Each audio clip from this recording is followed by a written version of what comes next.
first speaker, Maria, from the American Theological Library Association. Yep.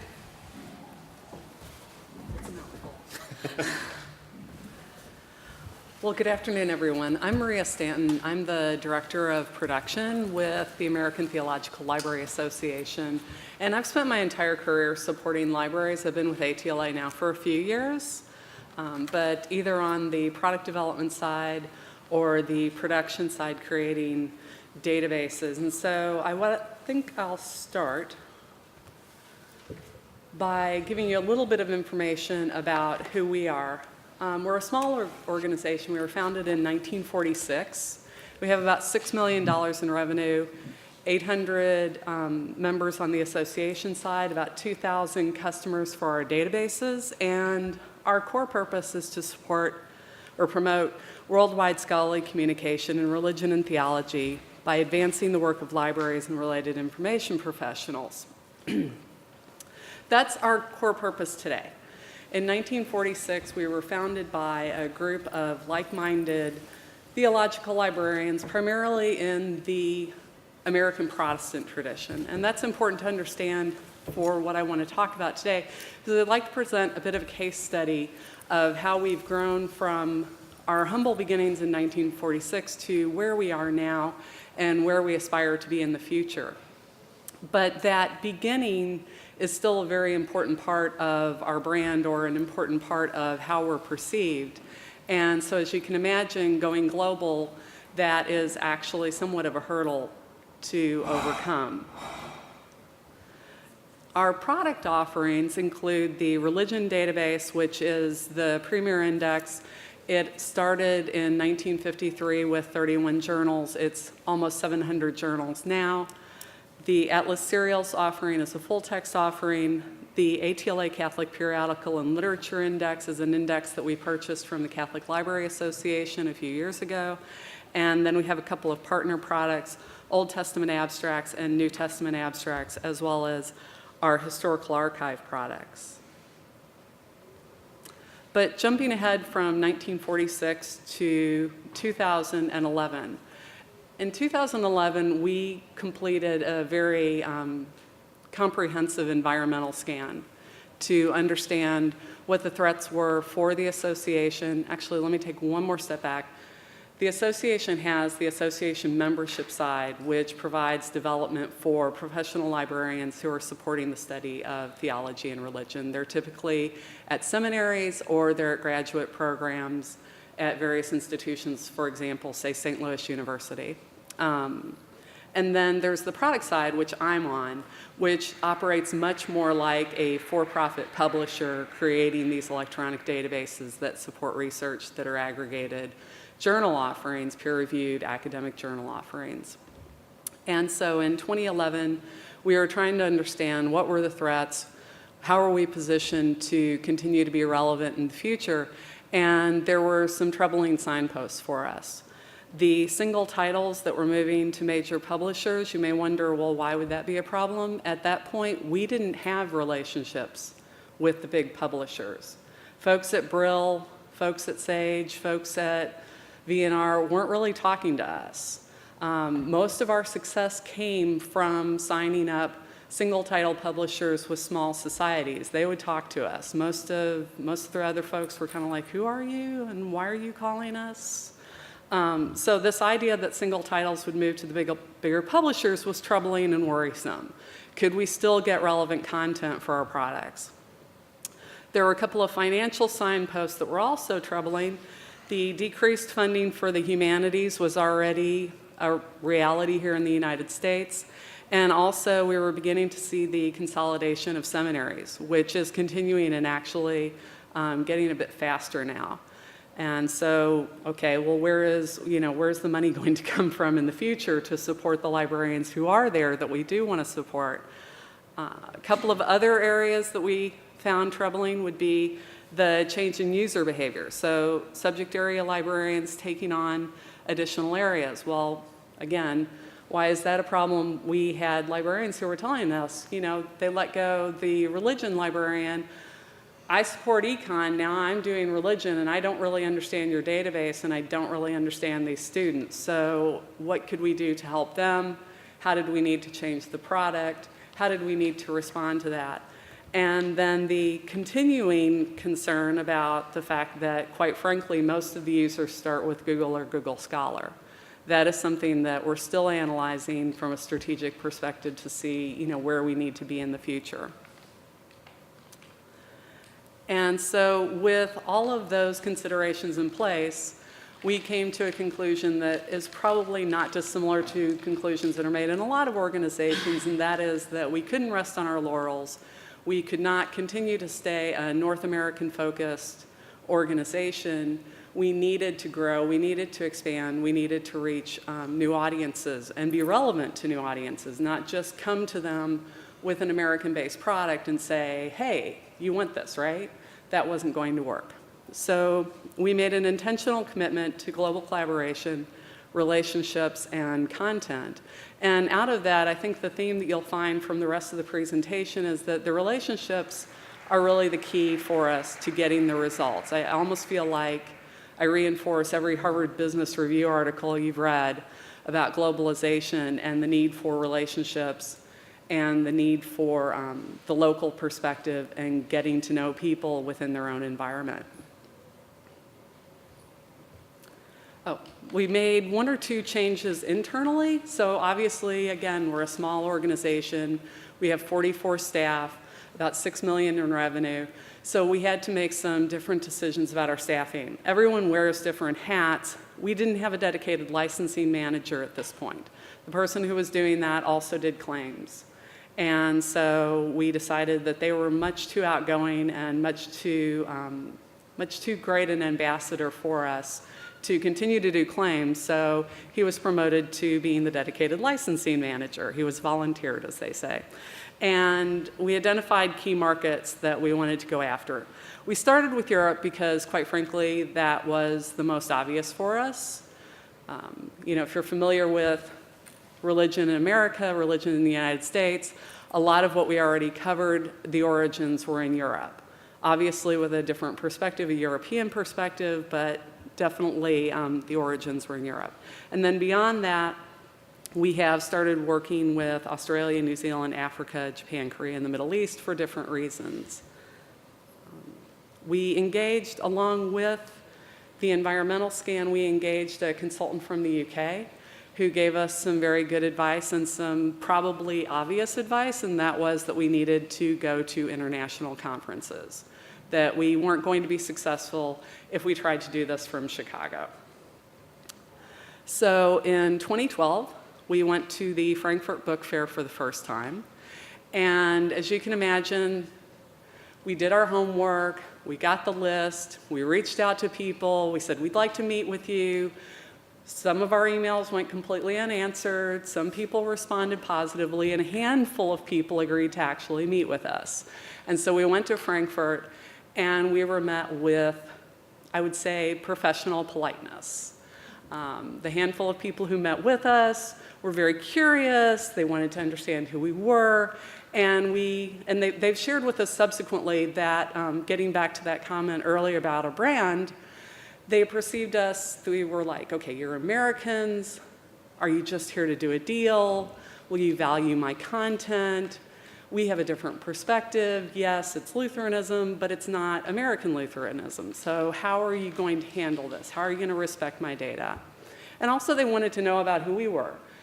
A lot of the conversations, those first conversations were spent, a lot of time was around, well, how long have you been with your organization? Because, I'm the son of the, founder back to the 1500s, and our entire family has committed our life to this.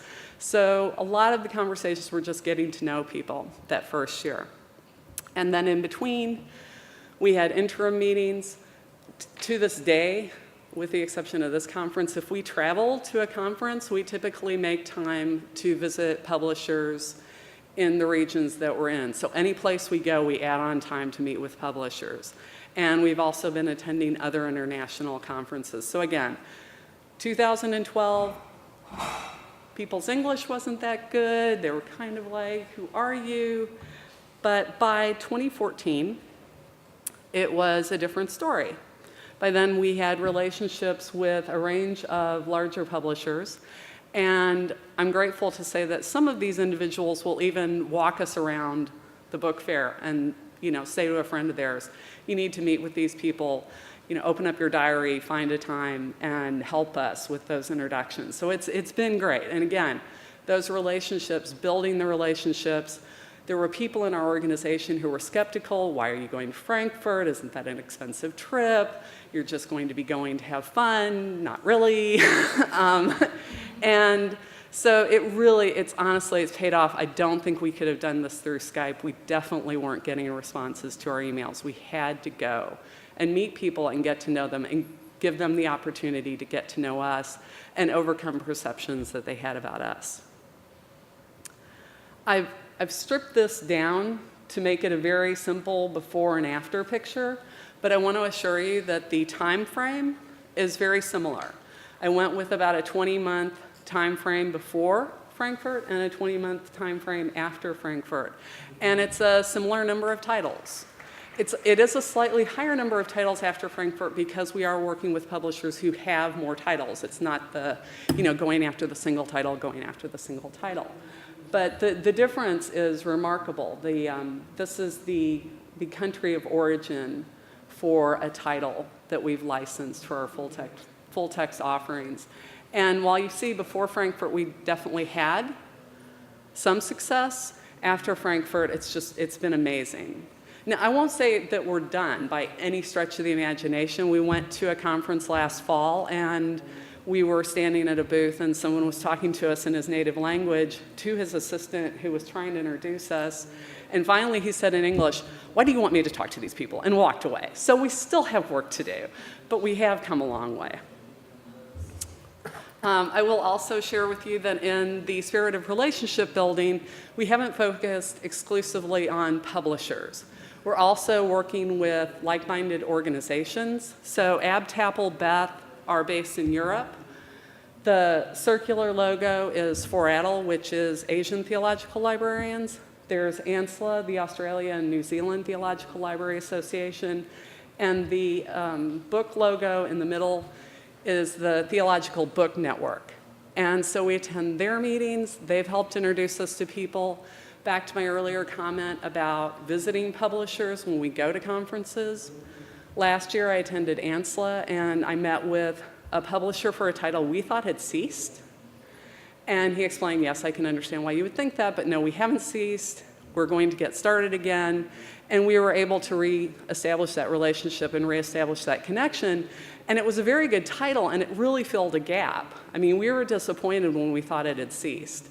So, just something as simple as that, attending the conference and meeting with the publisher has helped get that content back into the title, back into the database. Also, our executive director is on the board of the Theological Book Network, and they decided their board needed to go to Africa to really be successful doing their work. And so while she was there, she connected with the Ilorin University, and we added the Ilorin Journal of Religious Studies from Nigeria. We only have a handful of issues for that journal, so we only have a handful of articles. The usage of that is amazing. So again, just these relationships with like-minded organizations has been instrumental to our success. And in the interest of Moneyball and statistics, I have a slide about new titles to the index. This would be from March forward. And while the United States, and I know this is probably faded out and it's hard to see in the back, the United States is the largest leg of that, but it actually only represents 22% of the titles. This is about 130 titles that we've added since March of last year, and only 22% come from the United States. And so getting back to where we started our journey from 2011 to where we are today, the index has grown substantially, and our full text offerings have grown substantially, and they've grown in a global way, and not just geographically global, but also the subject matter. I mean, I could go on and on about the various titles. Alcantara from Spain is a journal studying classical Islam. some titles in Judaism, Buddhism, just a range of things to diversify the editorial scope of the database. I don't have a slide about revenue. In 2011, because it's hard to draw a direct line between all of this work and the new money, but in 2011 we were about a $5 million organization in terms of revenue from the products. We're now around $6 million. There's obviously complicated issues that have added that $1 million over that time, but we know anecdotally from talking to our customers and talking to various people that the additional global content has kept customers in the United States who are facing those funding issues, who have those considerations that they're worried about. But it has also helped us add customers in new markets. Maybe not, hockey stick kind of growth, but definitely helped us add customers in new markets. And with my last few minutes, Yeah, we still. okay. I want to talk about one other initiative that we have, and that is the Developing Countries Initiative. This was launched with EBSCO in 2014, and we use the World Bank designation. They designate low and middle income countries as developing countries. So we use that designation to sort of determine who's eligible for this discount program. But it supports our mission, which is to, again, support the study of religion and theology globally. We're providing greater access, and so it is a discount program. There are certain requirements that are waived, and also there's even a sponsorship option that institutions in the United States can sponsor, or anywhere actually, could sponsor an organization in one of these developing countries. And that has also been important and very successful for us. Since 2014, we have added more than 30 sites. In the last year, we added Bosnia-Herzegovina, Nigeria, and Swaziland, and we currently have 115 subscribers in 29 developing countries. We do stay abreast of electricity and the availability of the internet through Internet Live Stats and the International Telecommunications Union's ICT Facts and Figures.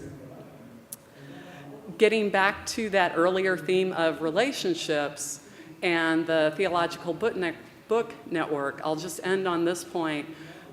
The Theological Book Network basically takes books, overages from publishers, and boxes them up and sends them to various locations, and then they're distributed further.